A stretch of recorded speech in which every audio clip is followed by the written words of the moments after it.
Well, it is a beautiful morning. You know, this past week, I was driving through Tulsa, Oklahoma, in the middle of the night, like 1:30 in the morning, and I was just passing through. If you know anything about Oklahoma, there's a stretch from Tulsa to Oklahoma City that is just beautiful. And there's this tollway that runs between the two. Now, in Missouri, we don't know too much about tollways. Maybe they'll come our way, but in Oklahoma, it seems to be a million different tollways. And this is a beautiful one. This is one that they've been working on for a long time. And so 1:30 in the morning, I'm driving down this tollway, and the scenery is beautiful. There's like parks along the side of the tollway. And it's not just a regular highway, it's a tollway, right? So there's lights going all the way down the middle and alongside of the roads. And then you pass into Tulsa, and there's the Hard Rock Cafe, a whole casino and hotel. Big, beautiful screen to keep me awake, right? It is 1:30 in the morning. And then there's the river, and then there's the downtown lights in the distance, and it's really just a beautiful drive. And there was all of this just for me, because there was not one single car. In the 15 minutes or so that it took me to drive through the city of Tulsa, not one car. Just me. And somewhere in that stretch of road, this beautiful tollway that Robert's smiling about because he's probably driven on it there, it reaches a speed of 80 miles an hour. Now, I've driven all across the country, and there's only a couple places that get up that high. There's a place out in Utah that gets out to that high. And there's stretches of the tollway further north in Oklahoma that are 75, but this is 80 miles an hour. It doesn't get much better than that, right? Now imagine flowing so beautifully through the heart of the Bible Belt, adversity-free, 80 miles an hour. Didn't feel quite right, even at 1:30 in the morning. But that's our pursuit, isn't it?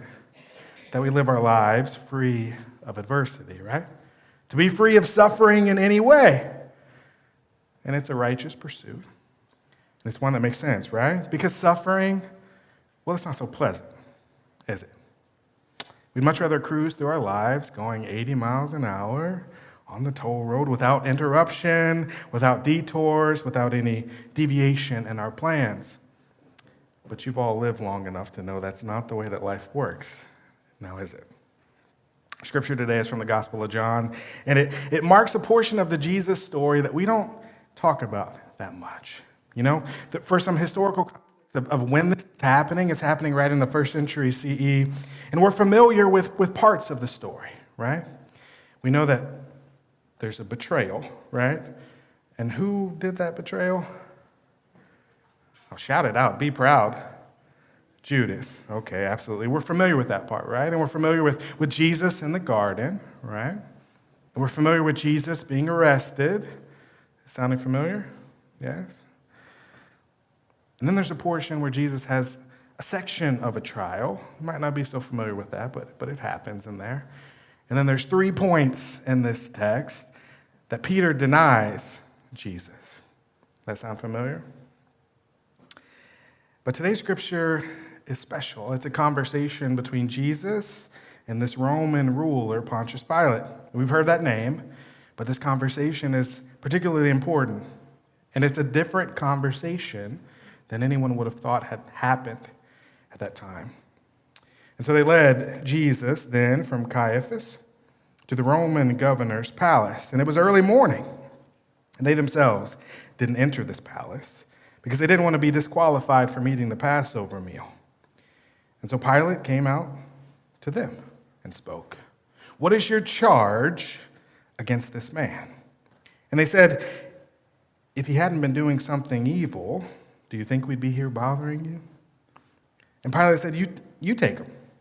You judge him by your law. And the Jews said, "We're not allowed to kill anyone." And this would confirm Jesus' word, indicating the way he would die.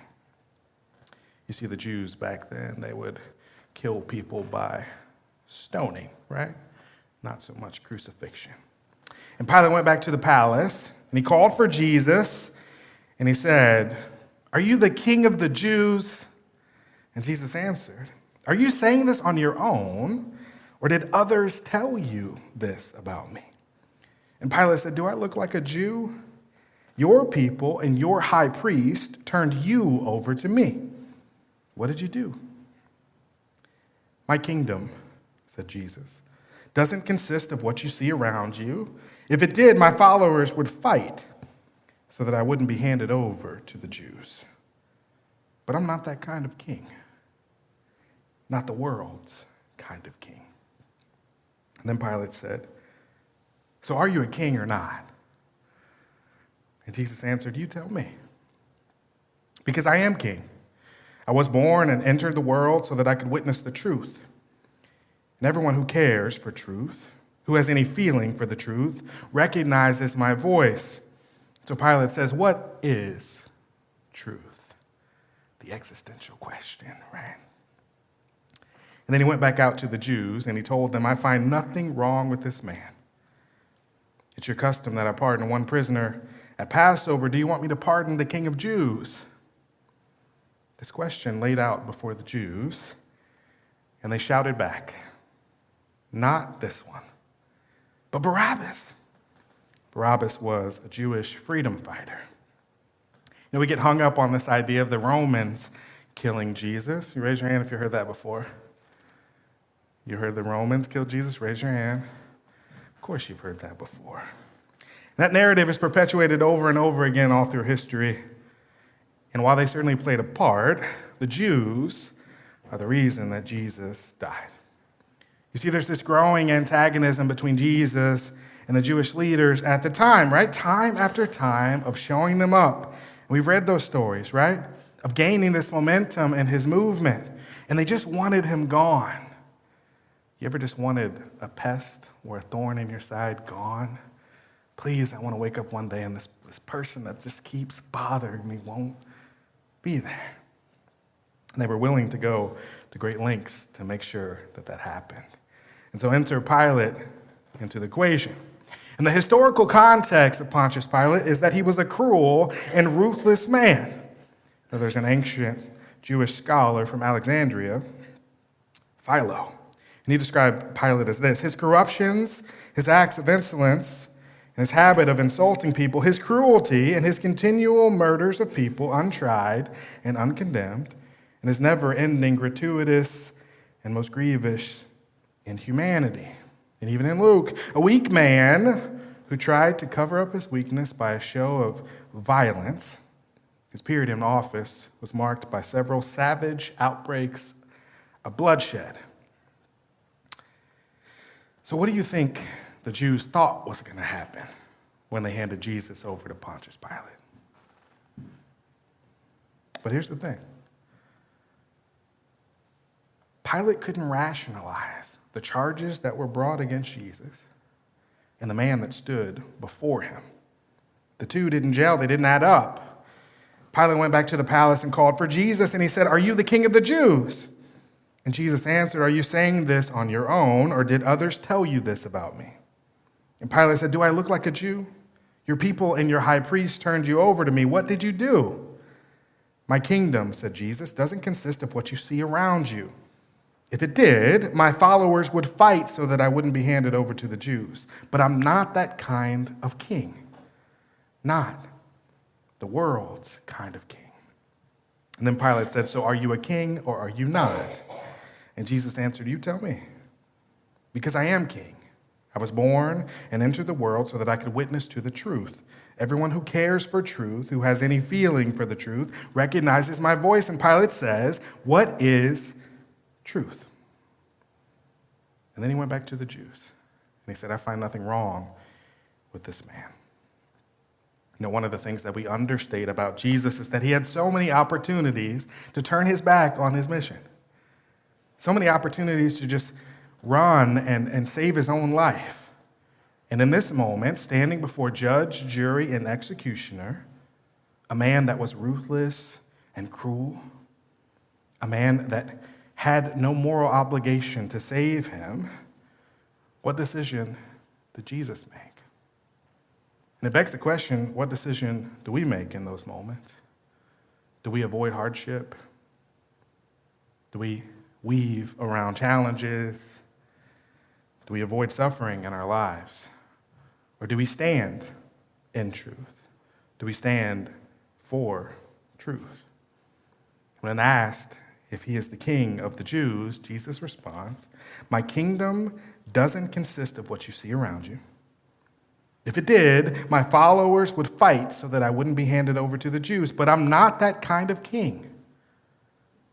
I'm not the world's kind of king."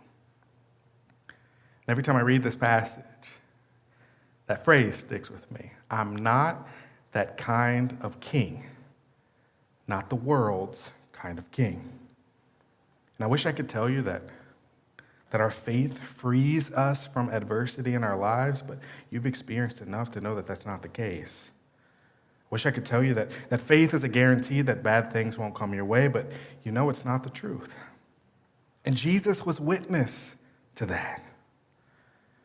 But my friends, I can tell you this, that it's a slippery slope running from suffering in this life. Morphing yourself into whatever shape that you need to be just to get by, caving to the world and its whims. It's a downhill climb, well, to nowhere. Or at least nowhere that matters.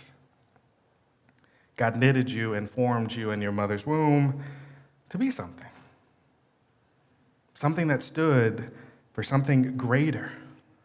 Something that could stand in the reflection of a king, in the reflection of the king.